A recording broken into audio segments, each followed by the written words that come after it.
Hello everyone, and welcome to my Young and the Restless official 24 channel. I hope everyone is having a wonderful day. Before we begin, please hit the subscribe button and give this video a thumbs up. A threatening call from an anonymous caller forces Victor to take an emergency flight, but nothing about what lands on Victor Newman's phone feels random or coincidental. This is targeted, vicious, and calculated, the kind of threat that shakes even the mustache to his core. "Who called Victor?" becomes the whispered question echoing across the Newman ranch as Victor receives a terrifying anonymous message that instantly snaps him out of his usual, controlled demeanor. It begins with a distorted voice, cold and taunting, warning him that someone you love won't survive sunrise if you don't get on a plane right now. For a man who has stared down enemies from every angle, corporate sharks, stalkers, blackmailers, and even his own children's worst impulses, Victor doesn't break easily. But this call, this one is different. Whoever is behind it knows the Newman family intimately. They know exactly how to strike him where it hurts most.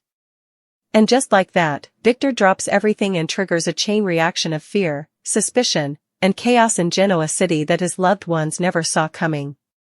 Even before the voice finishes speaking, Victor's mind is spinning, connecting dots, analyzing patterns, replaying everything unusual over the past few weeks.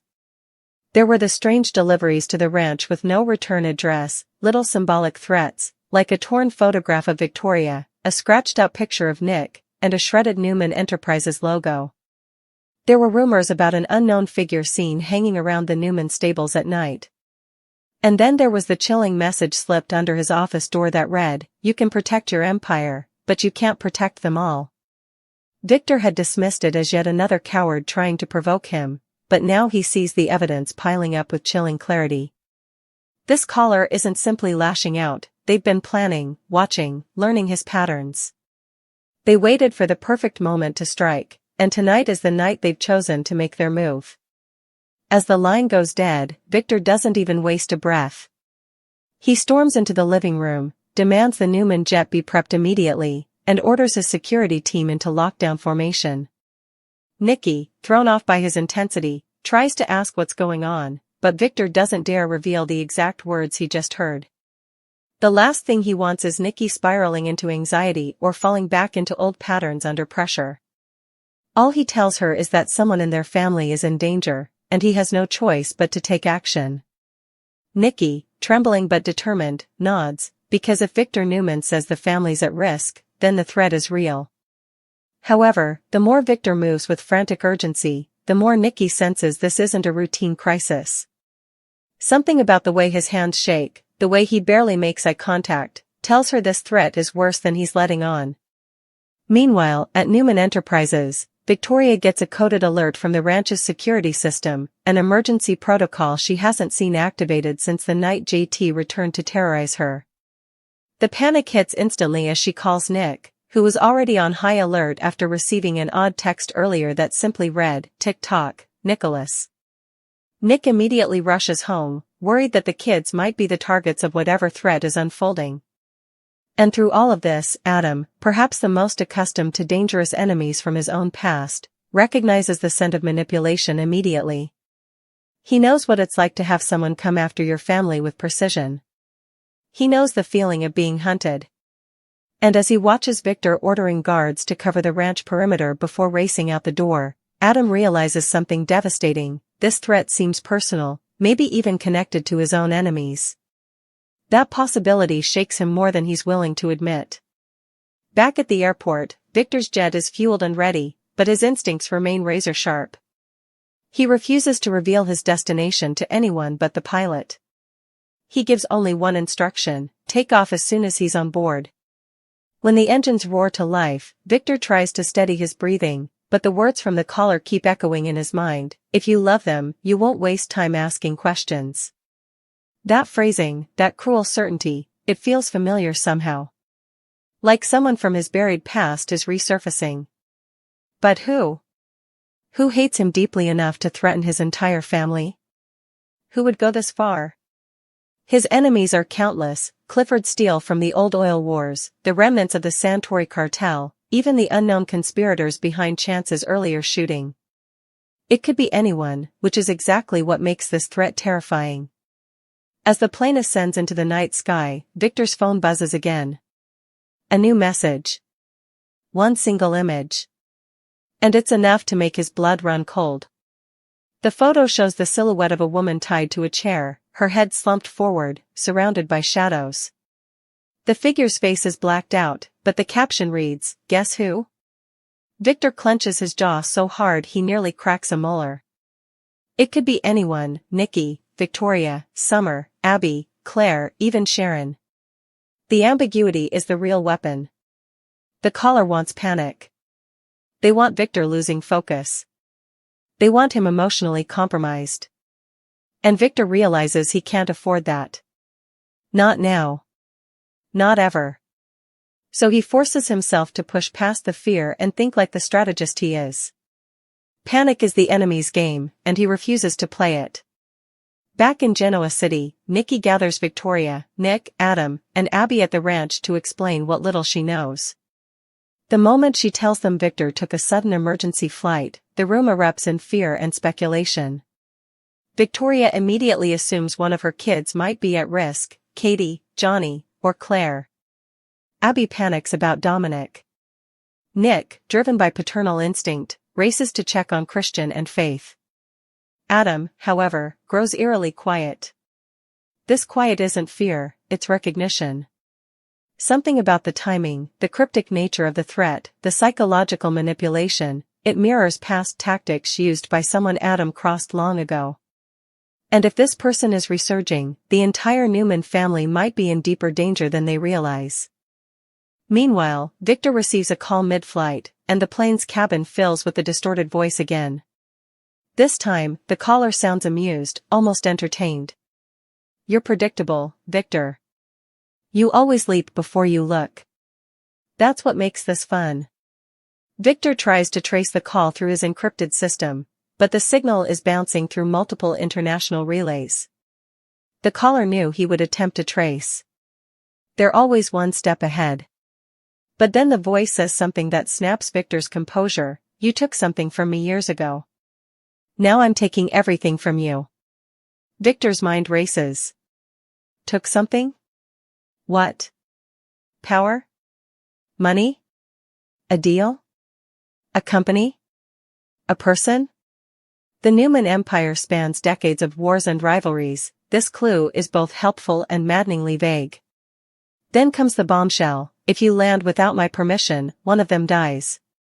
The plane's autopilot suddenly switches to an unauthorized route. Someone hacked into the jet's system.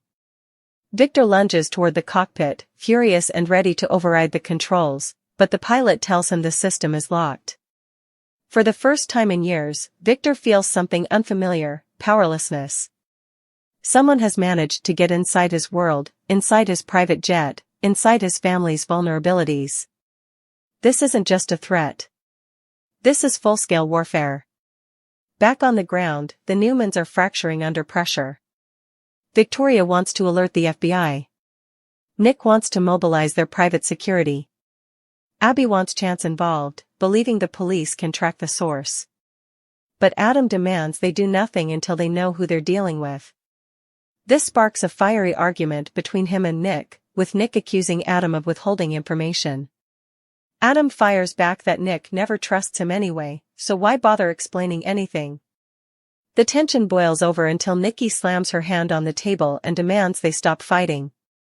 Their family is being hunted. Petty grudges are luxuries they can't afford right now. Then, another message hits their phones simultaneously. A video this time. It shows Victor's jet in the air, filmed from another plane flying dangerously close. The caption reads, "He can't save you."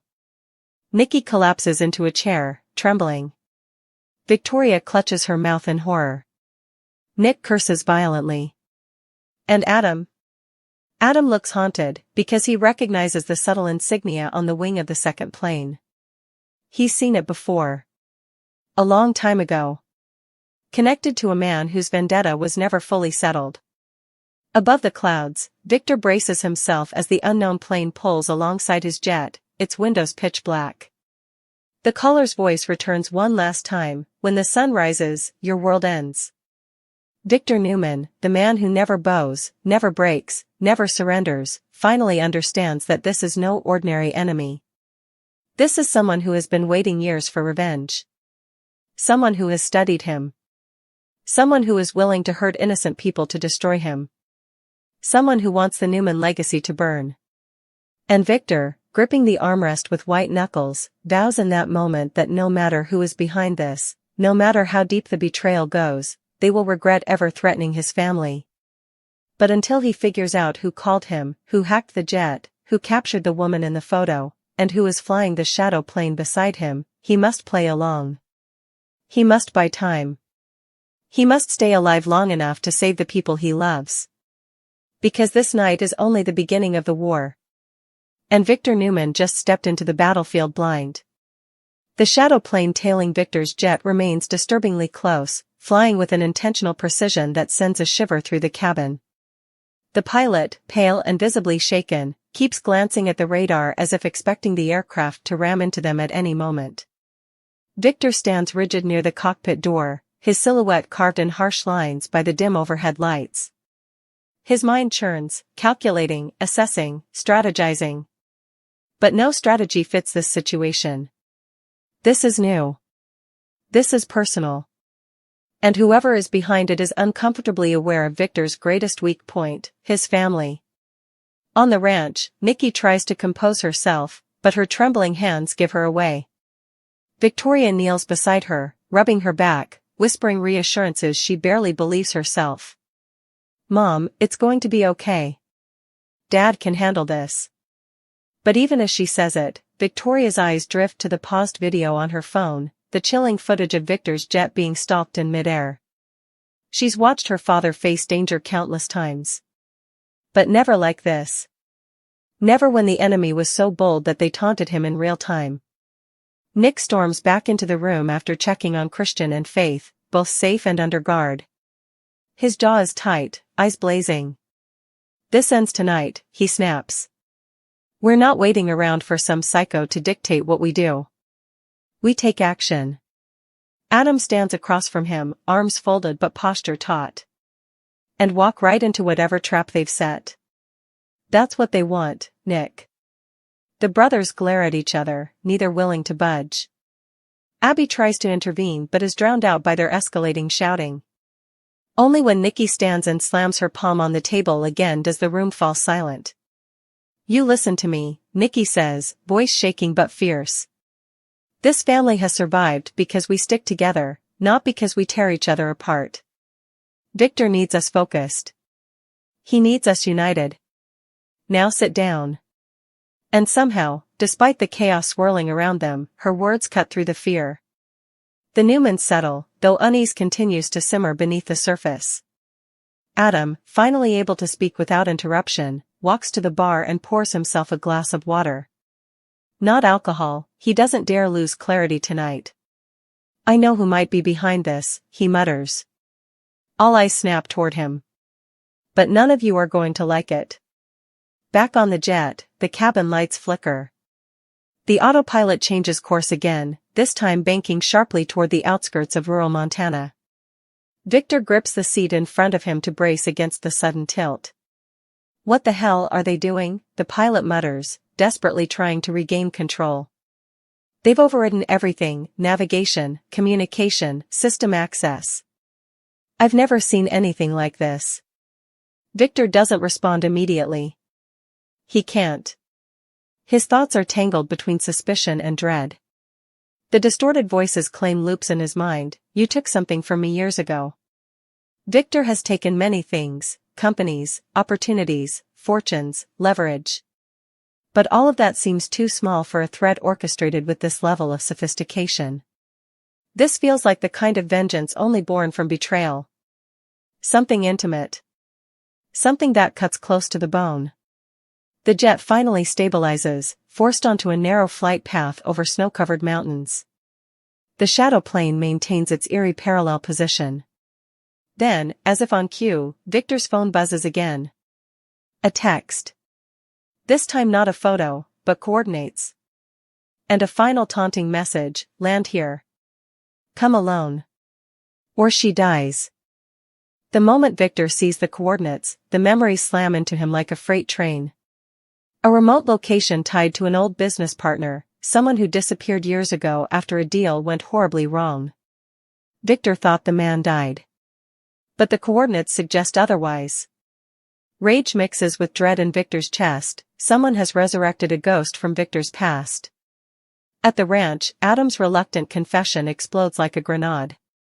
Years ago, when I was in Vegas and my memories were fractured, I got involved with a man who ran a private intelligence network. Black market information trading, tech-based espionage, corporate sabotage. His name was Marcus Voss. The room is silent. Victoria frowns. I've never heard of him. Adam nods slowly. You wouldn't. He operated in the shadows. He was smarter than most people gave him credit for, and more dangerous. Nick leans forward, suspicion sharp in his eyes. And let me guess, you screwed him over. Adam's jaw tenses. Yes. I sabotaged his operation after I realized he was planning to weaponize confidential data he stole from Newman Enterprises. I thought I shut everything down. I thought he was gone.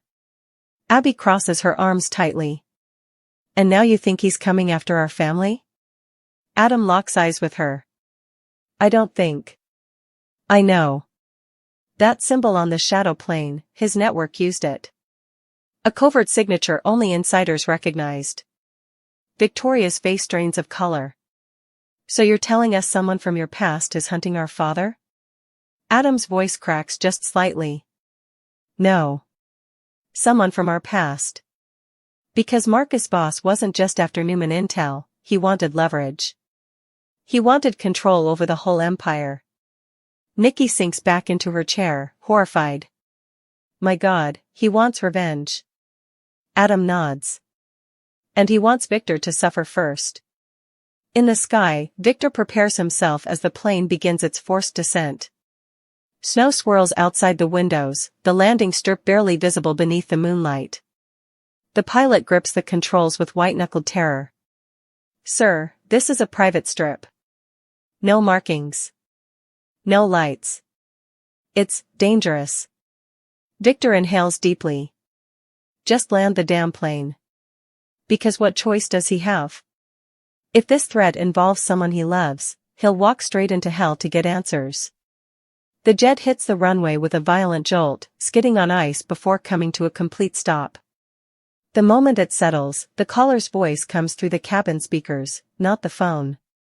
The jet speakers. They hacked that too. Welcome back to the place you buried the truth, Victor. Victor's jaw tightens. They know everything. The cabin doors unlock by themselves. The lights shut off. The silence is suffocating. Stay inside, sir, the pilot whispers. But Victor ignores him.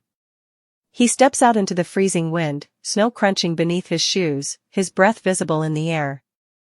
Across the tarmac, a single warehouse stands, its lights flickering weakly, as if struggling to stay alive. A dark figure waits by the door. Inside the ranch, the Newmans are spiraling. Victoria calls Claire, then Summer, then Abby calls Chance, desperate for updates. Nick scrolls frantically through security footage, trying to detect any unusual activity around the ranch. Adam stands apart, staring out the window, fingers tapping anxiously against the glass. The guilt threatens to swallow him whole. If he hadn't crossed Marcus Voss years ago, would the Newmans be in danger now? Would Victor be flying blind into the hands of a madman? Finally Nikki, voice trembling, whispers, "We have to tell the authorities." But before anyone can move, another alert hits their phones simultaneously, a live video feed. The camera pans across a dim warehouse interior, until it lands on Victor. Victoria lets out a broken cry. Nikki covers her mouth in horror. Nick curses under his breath. Adam stiffens like he's been electrocuted. The video shows Victor standing in the center of the warehouse, surrounded by shadows. Then the camera shifts slightly, revealing another figure tied to a chair in the corner. Their head hangs forward, hair obscuring their face. Victoria screams, "Who is that? Who do they have?" No one knows. No one can tell. Inside the warehouse, Victor raises his voice, demanding answers. "Show yourself." His voice echoes in the cold, cavernous space. The lights flicker. A slow, mocking clap echoes from the shadows. And then he steps into the light, Marcus Voss. Older now, hardened by time and rage, but unmistakable. His cold smile sends chills through Victor. "It's been a long time, Victor," he says. "I've waited years for this moment." Victor glares at him. "You're a dead man walking." Marcus laughs. "Oh, I'm very much alive. Unlike what your family will be, unless you cooperate." Victor's eyes dart to the unconscious woman in the chair. "Who is she?" Marcus's smile widens. "A surprise. One I'll reveal when the time is right." Victor feels anger boiling beneath his skin. "If you hurt her, you'll what?" Marcus cuts in. "You're here because you're powerless."